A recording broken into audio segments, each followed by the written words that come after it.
All right, everyone, get ready, because today we're going to take a deep dive into the world of business English. Ooh, fun. And I'm not just talking about ordering a coffee in English on a business trip or something. We're talking about really mastering this whole other level of communication. Yeah. Think of it as like leveling up your language skills Mm-hmm. to, reach some serious career success. I like it. So, Yeah, it's definitely more than just speaking perfectly grammatically correct English. There's a lot more to it. A exactly. lot more nuance, I think. Yeah, and luckily we've got two great resources to kind of help us break this down. So first up, we've got some information from the Manhattan Institute of Management, and they actually have like a whole program Wow. dedicated to business English, which I thought was pretty cool. Very cool. And then we're also going to be looking at a book called Master Your Business English Communication Skills Fast. I love that. I know, right? I love a good action plan. Me too. So let's dive in. All right, so imagine our listeners looking to really, make it in a global company. Maybe they're looking for a promotion or even launching their own international venture. That's a great goal. What are the must-know communication skills they need to hit the ground running? Well, both sources really hit on this idea that business English is not just about, speaking proper English. It's about targeted communication skills, forging those stronger relationships and ultimately unlocking new opportunities. I used to think he was just about sounding super professional. But the book actually breaks it down into these specific contexts, like how you write a winning email to a client versus how you handle a really tense negotiation. Right. Those are two totally different things. Yeah, and even how you network. It's this balance of building that rapport, Oh, yeah. but maintaining a professional image. Makes me think of a time I totally fumbled a networking opportunity. I was at this international conference, Yeah. and my attempt at casual banter Oh, no. did not land the way I intended. I think we've all been there. I'm sure we have. But it goes to show that business English is more than just vocab and grammar. It's about adapting your style to fit the situation. So true. Okay, so both sources are on board with business English being important. Mm-hmm. But how do they define it beyond just good English? Well, the book goes into some specifics, like collocations. Allocations. Yeah, it's using the right words together. So instead of saying finish a deal, you say close a deal. All It's right. these subtle word pairings that make you sound so much more natural and fluent. I never really thought about it that way, but I can see how using those established phrases Yeah. would make you sound more credible. Yeah. Like you're in the know. Exactly. It shows you understand the nuances. Right. And that probably applies to industry-specific jargon Yeah. too, right? Like someone outside of the tech world Hmm. would be completely lost Yeah. if I started talking about bandwidth and, agile development and all that. Exactly. Think about your own field. I'm sure there are terms you use every day that would just sound like a foreign language to people outside your industry. It's Yeah. all about understanding and using that jargon correctly. So it's like knowing the right words for the right audience. Hmm.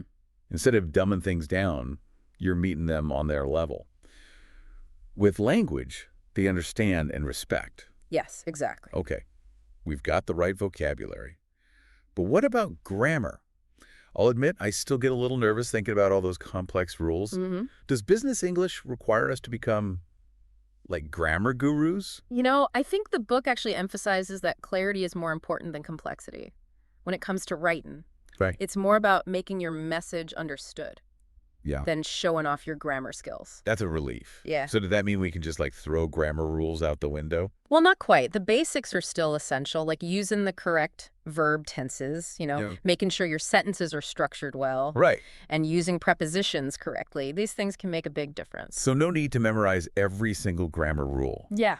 But we do need that solid foundation to build on. Yep. Okay, so we've covered vocab grammar. Mm. What else is super important? Well, the Mayim website brings up this really interesting point about the difference between formal and informal communication Oh, in a business setting. okay.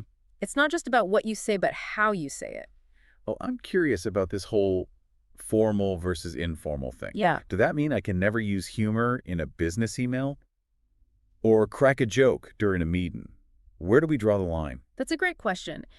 It's not about eliminating personality, but understanding when and how to adapt Yeah. your communication style. For example, like using slang Right. might be fine in an email to a colleague, but probably not in a formal proposal. Right, to like an investor or something. Exactly. Yeah, it's all about like reading the room, right? Exactly. And I guess that's where experience comes in. The Yeah. more you navigate these Yeah. situations, the better you get at recognizing those cues. And that's where cultural sensitivity comes in. What might be considered polite and professional in one culture Oh, yeah. could be totally different in another. Cultural differences, man, that's a minefield. Yeah. I have definitely like stepped in it a few times. I once totally bombed a presentation in Japan because I made a lot of like direct eye contact with people, Oh. which apparently is like a no-no. It Yeah. can be seen as confrontational. That's a great example. Even something as simple as eye contact Right. can have different meanings across cultures. Yeah. It highlights how important it is to do your research. Yeah. Be aware of those nuances. It's like learning a whole new layer of communication, Mm-hmm. like beyond just the words. You have to be mindful of your body language, Right. your tone of voice, even things like personal space. It's fascinating. It really is. Not just the language in isolation. So we've covered a lot here.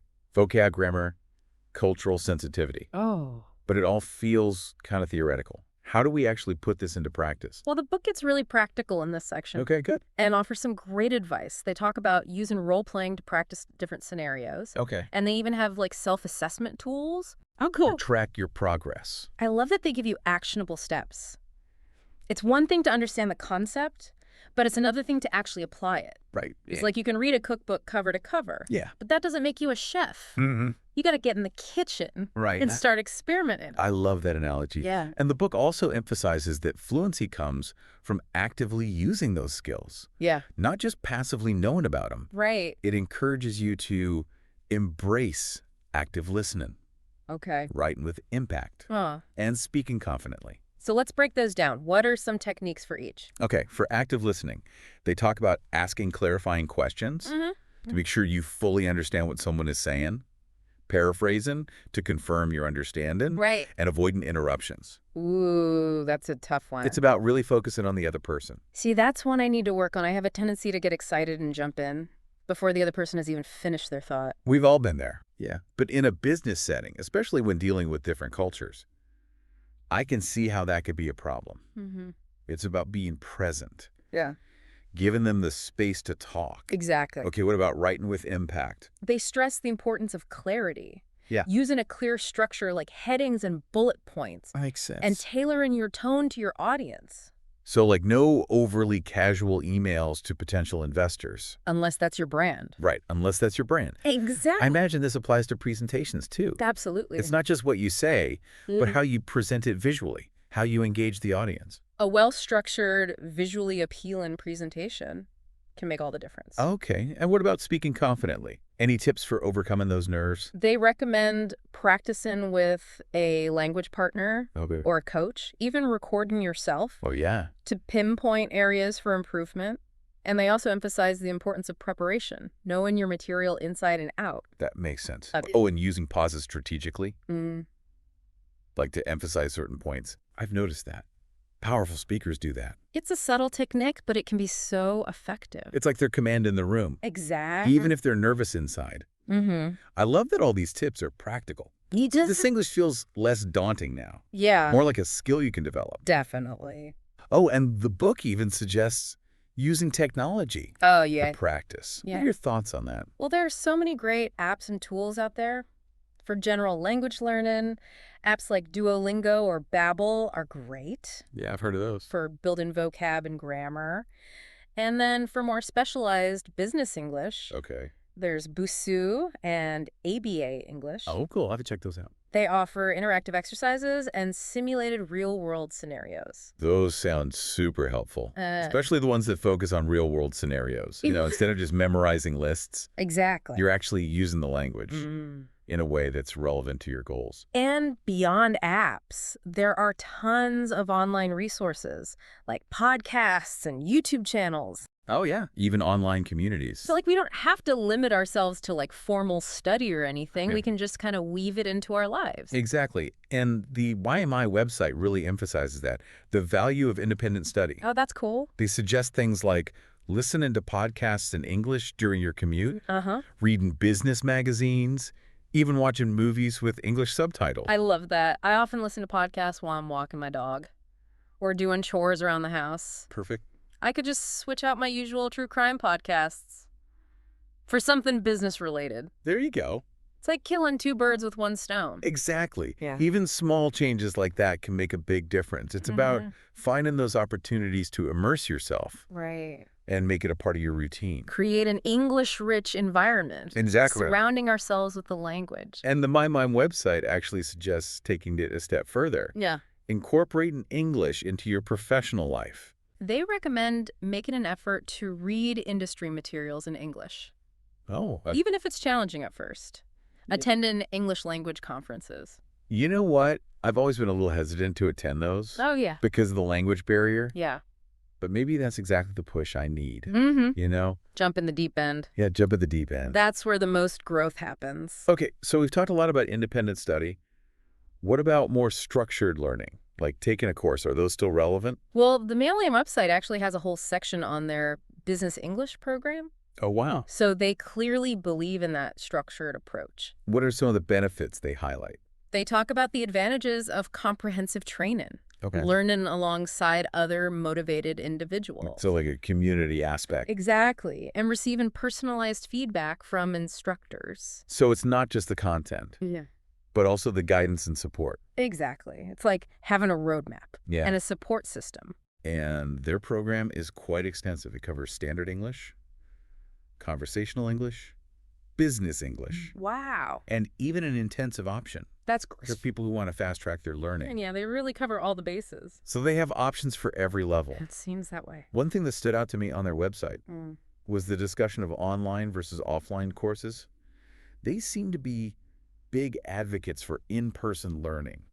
They really emphasize that face-to-face interaction. Right. For developing fluency and confidence. I could definitely see that.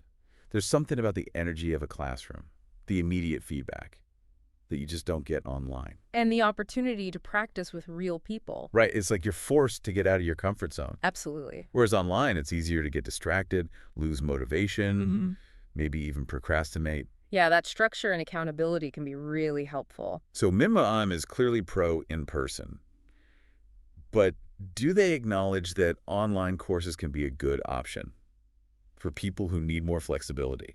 Yes, they definitely acknowledge the benefits of online learning, particularly for those who need to learn at their own pace. Right, it's about finding the right balance Exactly. between structure and flexibility. Based on your needs and learning style. So there's no one-size-fits-all approach. Right. It's about finding what works best for you. Exactly. So it sounds like whether you choose independent study or a structured course or a combo of the two, Mm-hmm. the main takeaway is that mastering business English is like an ongoing journey.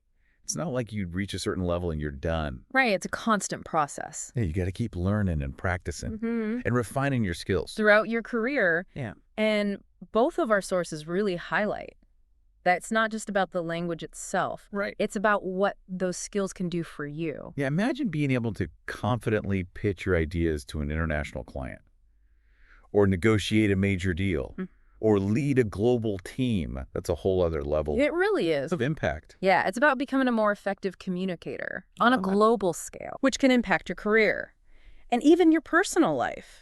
The MeMam website mentions how business English can help you navigate corporate culture, like use industry terms with ease and really excel in your field. Yes, it's like you're not just speaking the language, you're speaking the language of success. I love that. And beyond the professional benefits, there's also a sense of personal accomplishment Oh, yeah. that comes with mastering a new skill, especially one as challenging as this.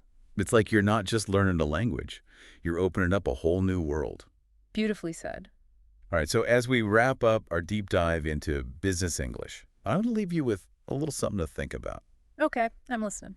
We've talked about a lot of different techniques today, from active listening and strategic pausing to finding the right learning environment for you. So my question is, what's one action you can take today to level up your business English game? Maybe it's downloading an app or switching your newsfeed to English, or even just paying closer attention to how people communicate in business. Whatever it is, take that first step, I love that. because the journey to fluency starts with a single action. That's a great call to action. And remember, every step you take, no matter how small it is, it brings you closer to your goals. Be patient with yourself and celebrate those wins. And never stop learning. The world of business is waiting.